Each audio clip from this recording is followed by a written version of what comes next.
हुक्के की मांग की। जेल मंत्री ने कहा हुक्का दे दो, पर उन्होंने किरण बेदी ने कहा नहीं, बिल्कुल हुक्का नहीं देना। बहुत बड़े बड़े लोग रहे हैं, काफी बड़े बड़े पॉलिटिशियन रहे हैं, सिटिंग चीफ मिनिस्टर रहे हैं, जैसे अरविंद केजरीवाल जी का आप करें या दूसरे रहे हैं, बड़े बड़े मिनिस्टर रहे हैं यहाँ पे, कोनी मोई रही हैं और जी राजा रहे हैं। तो काफ़ी ये तो मतलब चलता रहा है कि यहाँ पे ये लोग आते हैं और रहते हैं। सर आप बता रहे हो डबल के करीब है, लेकिन उसी तिहाड़ जेल में सर वीआईपी भी बहुत आते हैं, उनके लिए अलग से कमरे मिल जाते हैं, उनको मसाज मिल जाती है। बहुत अच्छी बात। और आपके कार्यकाल के दौरान कौन कौन सर ऐसे वीआईपी लोग रहे जो आपके सुधार गृह में आपके दौरान पहुंचे, और कितने सुधरे हमने देखा है? देखें, वैसे तो डिपेंड, मैंने आपको बताया कि ये डिपेंड करता है मैनेजमेंट के ऊपर। अगर आपका आईजी एक ऐसा है जो कि चाहता है कि वाकई सुधार होगा। जनरली देखें क्या होता है कि तिहाड़ की पोस्टिंग जो है, चाहे आईजी की पोस्टिंग है, चाहे सुप्रिटेंडेंट जेल की पोस्टिंग है, ये सारे डेपुटेशन पे आते हैं। बीच वाली पोस्ट तो डीआईजी, एडिशनल आईजी वगैरह होती है।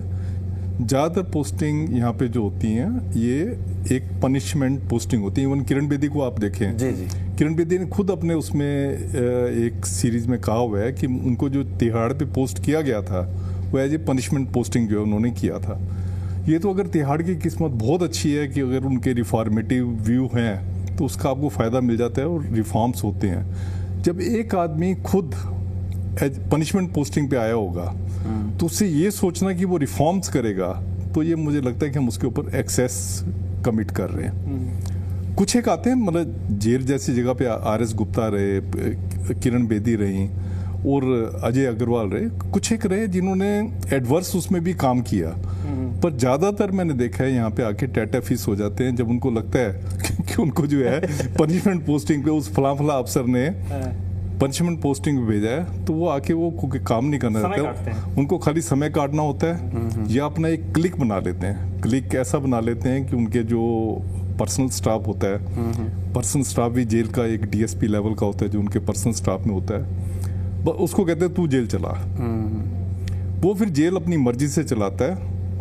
उस बंदे को पता होता है जो उनका पर्सनल स्टाफ होता है कि साहब को क्या क्या चीज चाहिए, तो सर वो साहब को वो वाली चीज पहुंचा देगा, जेल चलती रहेगी। चौटाला साहब रहे हैं, नीरज भवाना भी रहे हैं, तो ये क्या क्या रहता था सर, इनका कैसे शेड्यूल रहता था? मतलब आप वैसे गलत वो लिंक कर रहे हैं, चौटाला साहब उधर से नीरज भवाना को आप लिंक कर रहे हैं। तो यहाँ बहुत बड़े बड़े लोग रहे हैं, काफी बड़े बड़े पॉलिटिशियन रहे हैं, सिटिंग चीफ मिनिस्टर रहे हैं, जैसे अरविंद केजरीवाल जी का आप करें या दूसरे रहे हैं, बड़े बड़े मिनिस्टर रहे हैं यहाँ पे, कोनी मोई रही हैं और जी राजा रहे हैं। तो काफ़ी ये तो मतलब चलता रहा है कि यहाँ पे ये लोग आते हैं और रहते हैं।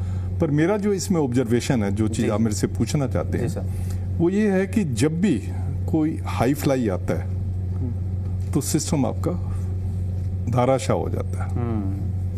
जितने मर्जी आप रिफॉर्म्स की बात करो, ये तो अगर कोई आपका जो आईजी है या सुप्रीम जेल बड़ा स्ट्रांग है कि वो उसको धाराशाह नहीं होने देता। जैसे किरण बेदी का मैं कहूँगा कि जब किरण बेदी थी तो वहाँ पे किसान नेता जो है जेल पे आए थे, उन्होंने हुक्के की मांग की। जेल मंत्री ने कहा हुक्का दे दो, पर उन्होंने किरण बेदी ने कहा नहीं, बिल्कुल हुक्का नहीं देना। ये महेंद्र सिंह टिकैत की बात कर रहा हूँ। तो ये कोई ऐसे होते हैं जो कि इस सिस्टम को जो है कोलैप्स नहीं होने देते। पर ज्यादातर का मैंने देखा है कि सिस्टम आपका एकदम कोलैप्स हो जाता है। चार्ल्स सोबराज था, उनके बारे में मैंने किताब में अपनी लिखा हुआ है कि किस तरीके से सिस्टम जो है चल रहा है।